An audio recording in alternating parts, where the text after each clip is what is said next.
Төрийн албаны реформ бидний шийдэл сэдвт төрийн албан хаагчдын судалгаа эрдэм шинжилгээний шилдэг бүтээлийн шалгаруулалтыг төрийн албаны зөвлөлөөс энэ оны 1-р сард улс орон даяар нээлттэй зарсан билээ. Шалгаруулалтын 1-р шатанд улсын хурлаас удирдлагын томилогддог байгууллага яам агентлаг, тэдгээрийн харьяа байгууллага болон 16 аймгийн төрийн албан хаагчдаас 47 бүтээлийг ирүүлсэн юм. Зохион байгуулагчид 2-р шатанд шалгарсан 22 бүтээлээс олон нийтийн санал, дүрс бичлэгийн чанар, шаардлага, агуулга, илтгэх ур чадвар, шин санаа, ач холбогдол зэрэг шалгуурын дагуу шилдэг 10 бүтээлийг эцсийн шатанд үлдээсэн юм.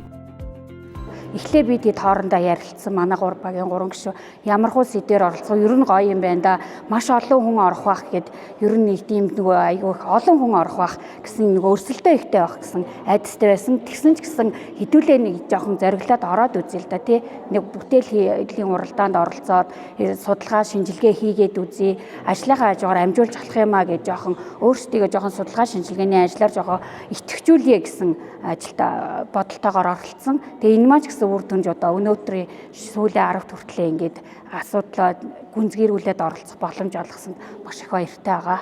За тэгээ хөдөө орон нутагт ерөнхийдөө залуу албан хаагчид маань идэвх санаачлагтай тогтвор суурьшилтай ажиллах тал дээр л илүү төлхөө анхаарч судалгаа илтгэлээ бэлдсэн. Цалин хөлс бол урамшуул боломжийн байгаад байна. Энэ болвол зөвхөн ганцхан цалин хөлс урамшуул дээр тулгуурлахгүйгээр залуучууд маань өөрсдөө идэвх зүтгэлтэй оролцоо сайтай байснаар тэр асуудал маань бас шийдэгдэх болов гэсэн юм дүгнэлтийг гаргаж байгаа.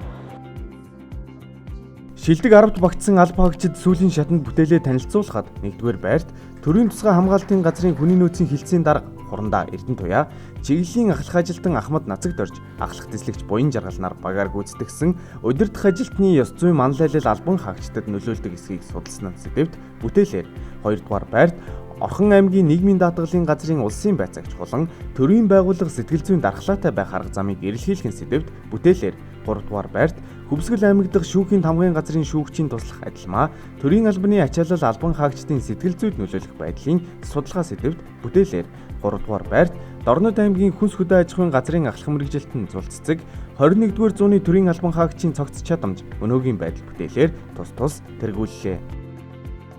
Төрийн албан хаагчдаа хөгжүүлээд тэднийг урам зориг дэмжиж ингэж явах юм бол Монгол Улсын төрийн албаны хөгжилд оруулах үнэтэй хувь нэмрээ маш олон гоё санаа шийдлүүдийг олж авч чадах юм байна.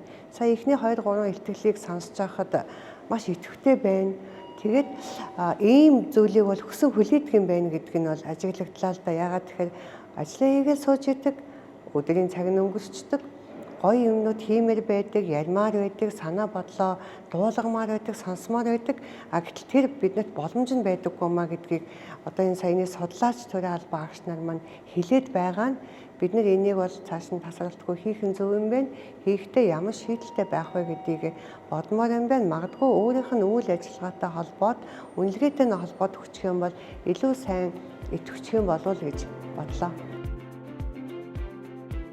Судлаач албан хаагчид төрийн албаны шинжилэл, бодлогын залгамж чанар, хүний нөөцийн чадварыг сайжруулах, тэдний доктортой ажиллах нөхцөл, ёс зүйн манлайлал гүйцэтгэлийн удирдлага, хяналт шинжилгээ үнэлгээ, төрийн бүтээмж, авилга, хууль эрх зүйн инновац технологид чиглэснээс гадна төрийн албан хаагчдын ажлын ачаалал, стресс, сэтгэл зүй сэтгэл ханамжийн асуудлуудыг авч үзсэн нь төрийн албан хаагчдын өмнө тулгарч буй нийтлэг асуудлуудыг хүндсэн байна. Төрийн албаны реформ бидний шийдэл шалгаруулалтын судлаачдын бүтээлийг үнэлэх төдийгүй төрийн албаны хөгжлийг шин түвшинд гаргах, судалгаанд суурилсан шийдлүүдийг бодлого боловсруулах түвшинд нэвтрүүлэх чухал алхам болсон юм а.